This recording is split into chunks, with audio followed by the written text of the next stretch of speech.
आप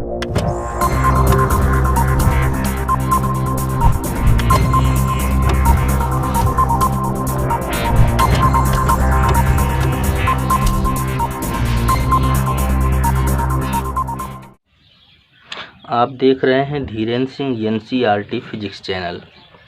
आज के वीडियो में कुछ विशेष स्थितियों में स्वप्रेरकत्व की गणना का अध्ययन करेंगे। पिछले वीडियो में आपने स्वप्रेरकत्व का अध्ययन किया, स्वप्रेरण गुणांक का अध्ययन किया। स्वप्रेरण गुणांक किसे कहते हैं?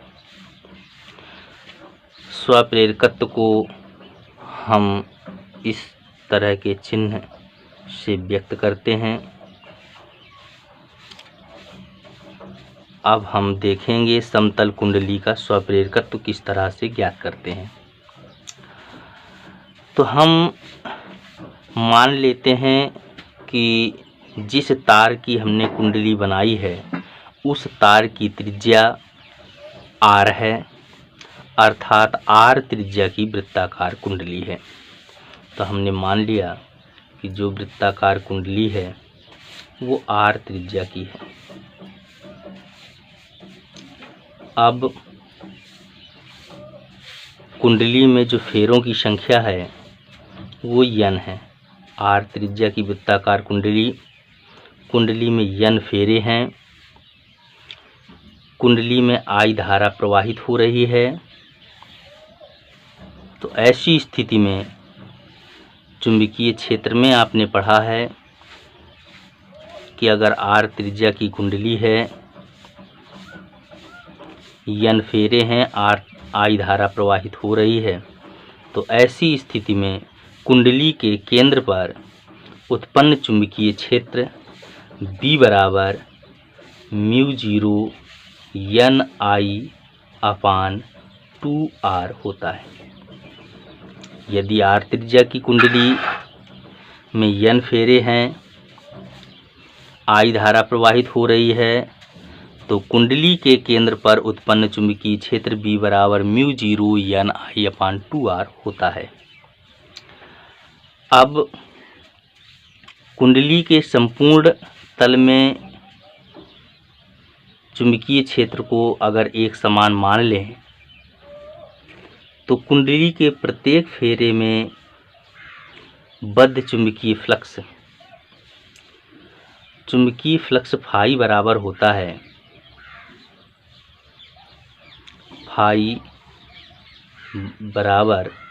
है B इंटू A या B इंटू S। तो जो A है वो क्षेत्रफल होता है। जो कुंडली है आपकी वो कैसी है? वृत्ताकार है। वृत्ताकार कुंडली। जब कुंडली आपकी वृत्ताकार है तो जो A का मान होगा वो आपका A का मान πr² के बराबर होगा। ये क्षेत्रफल हो गया वृत्ताकार कुंडली का। अब B का मान आपने ये निकाला है तो फार्मूला आपका हो जाएगा μ0 Ni/2r और ये हो गया आपका πr²। अब आपका बचेगा μ0 πnri/2।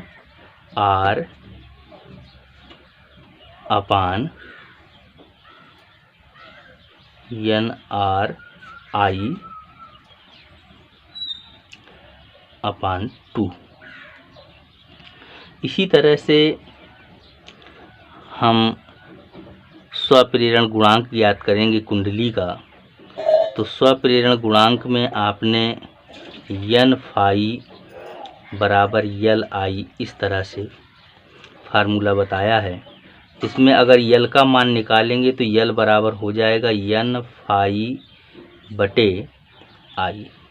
यहाँ चुंबकीय है तो फाई B है, तो यहाँ पर हम फाई B लिख सकते हैं। अब n फाई B जो ये टोटल वैल्यू है, तो ये n/I अलग हो गया। फाई B की जो वैल्यू है वो है आपका μ0 πnri और /2। तो I से I कैंसिल हो जाएगा। तब आपका L का जो मान होगा mu zero pi n square r by 2। ये आपका समतल कुंडली का स्वप्रेरकत्व है। समीकरण जो एक है अर्थात यल बराबर mu zero pi n square r by 2 है, तो इस समीकरण से यह स्पष्ट है कि L is proportional to n square या L is proportional to r, अर्थात फेरों की संख्या बढ़ने पर स्वप्रेरकत्व का मान बढ़ जाएगा और फेरों की संख्या को घटाने पर स्वप्रेरकत्व का मान घट जाएगा।